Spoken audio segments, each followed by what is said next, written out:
નમસ્કાર ખેડૂત મિત્રો, આજે આપણે મગના પાકમાં થતી મુખ્ય જીવાતો થ્રિપ્સ, પોપટી એટલે કે જેસિડ, મૂલો એટલે કે એફિડ અને ઈયળના નિયંત્રણ વિશે સંપૂર્ણ માહિતી લઈશું.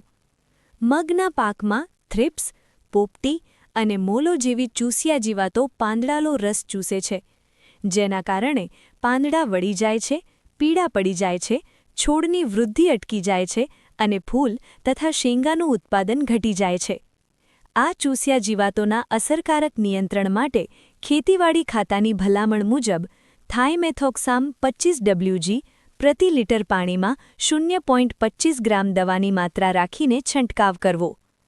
વિકલ્પ તરીકે ઇમિડાક્લોપ્રિડ 17.8 SL પ્રતિ લિટર પાણીમાં 0.3 મિલી માત્રા રાખીને છંટકાવ કરી શકાય છે.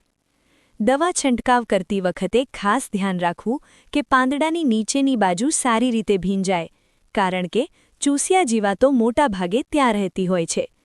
હવે વાત કરીએ મગના પાકમાં થતી ઈયળની.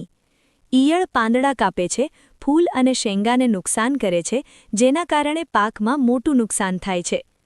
ઈયળના અસરકારક નિયંત્રણ માટે ખેતીવાડી ખાતાની ભલામણ મુજબ એમામેક્ટિન બેન્ઝોએટ 1.9 EC અથવા સામાન્ય ભાષામાં કહીએ તો એમામેક્ટિન 1.9 પ્રતિ લિટર પાણીમાં 0.5 મિલી માત્રા રાખીને છંટકાવ કરવો.